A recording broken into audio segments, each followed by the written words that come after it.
ఈరోజు మూసీ నది ప్రక్షాళన కార్యక్రమంలో ఆ పరివాహక ప్రాంతాల్లో ఉండే ప్రజలందరూ కూడా తీవ్రమైన భయాందోళనతో బతుకుతా ఉన్నారు అధ్యక్ష. ముఖ్యమంత్రి గారి పోకడ చూస్తే ముఖ్యమంత్రి గారు మూసీ నది చేస్తా అంటున్నారు, చేయనయ్యండి, మేము కూడా స్వాగతిస్తున్నాం. మూసీ నదికి మేము వ్యతిరేకం కాదు అధ్యక్ష.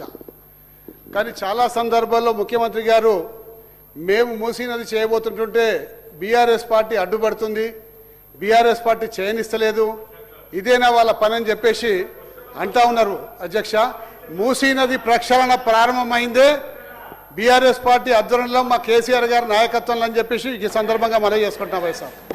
మూసీ నదిలో 3 స్థాయిలు ఉంటాయి అధ్యక్ష. ప్రక్షాళన చేస్తాం 3 స్థాయిలు ఉంటాయి అధ్యక్ష. మొదటి స్థాయి మూసీ నదిలోకి ప్రవహిస్తున్న హైదరాబాద్లో ఉన్న సివేజ్ వాటర్ని అంతా కూడా వివిధ రకాలుగా వివిధ రూపాల్లో వివిధ ప్లేసెస్లో ఎస్టీపీలు పెట్టి శుద్ధి చేసి స్వచ్ఛమైన నీటిని మూసీ నదిలో వదిలే ప్రక్రియ మొదటి ప్రక్రియ అధ్యక్ష. ఆ మొదటి ప్రక్రియ 3600 కోట్ల రూపాయలతోటి ఆ రోజు ముఖ్యమంత్రి గారు ప్రారంభించి 31 ఎస్టీపీల నిర్మాణం ఆ రోజు పెట్టింది అధ్యక్ష. దాని తర్వాత అవి 31 ఎస్టీపీలు దాదాపు 75% పూర్తి. సార్ షార్ట్ డిస్కషన్ పెట్టండి, అందులో కూడా పార్టిసిపేట్ చేస్తాం సార్. కానీ దీనికి క్వశ్చన్కి సంబంధించిన వివరాలు చెప్పనియండి సార్ మమ్మల్ని. మాకు ఎప్పుడు సార్ మైకే అవకాశం ఇవ్వరు ఎట్లా సార్, నాకు అర్థం కాదు.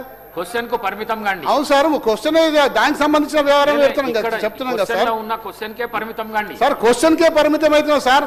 మేమేమో ఈ పద్ధతులు చేసినాము, ఎక్కడ కూడా ఒక ఇల్లు సార్ ఇప్పుడు వారు చెప్పినట్టు సార్ అక్కడికి వెళ్ళి ఇక్కడి వరకు దాదాపు 11,000 స్ట్రక్చర్లు ఇవాళ బఫర్ జోన్లో ఐడెంటిఫై ఆ రోజు చేసి ఉంటుంది సార్. కానీ ఎక్కడ కూడా ఒక్క స్ట్రక్చర్ కూడా కూలగొడతాక మేము ముందుకు రాలేదు సార్. ఎందుకు రాలే అంటే నేను కేటీఆర్ గారు సబితా ఇంద్రారెడ్డి గారు ముగ్గురం కలిసిపోయి కేసీఆర్ గారికి విన్నవించినాం. సార్ ఇన్ని స్ట్రక్చర్స్ వస్తున్నాయి, మరి ఏం చేద్దామంటే ఇన్ని ఇండ్లు కూలగొట్టి మూసీ నది మనం అంతా అలా బాధ పెట్టి చేయాల్సిన అవసరం లేదు, ఇండ్లు కూలగొట్టకుండా ఏ విధంగా చేయగలుగుతారో ఇంకో ఫార్ములా తోటి మీరు రండి మా ముందుకు, అప్పుడు మనం దాన్ని టేకప్ చేద్దామని చెప్పడం వల్ల మేము ఇండ్లు కూలగొట్టకుండా ఏ విధంగా చేస్తారో ఒక 2 ఫార్ములాలు తయారు చేసే వరకే ఇంతలో ఎలక్షన్ నోటిఫికేషన్ వచ్చింది సార్.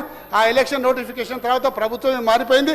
ఈ ప్రభుత్వం కక్ష కట్టినట్టు ఇవాళ పేద ప్రజల మీద పడి వాళ్ళ ఇళ్లకు రెడ్ మార్కులు పెట్టి నిద్రాహారాలు లేకుండా చేసింది సార్. నిద్రాహారాలు లేరు, ఇవాళ మనుషులు నిద్రపోతలేరు, అన్నం తింటలేరు. ఎప్పుడు మా ఇంట్లో కాలేరు వెంకటేష్ గారు, దానం నాగేందర్ గారు. అధ్యక్ష థ్యాంక్ యూ సార్. సార్ ఈ జంట నగరాలకు సంబంధించినటువంటి ఈ మూసీ నదిని ప్రక్షాళన చేయాలన్నటువంటి కార్యక్రమాన్ని రాష్ట్ర ప్రభుత్వం తీసుకోవడం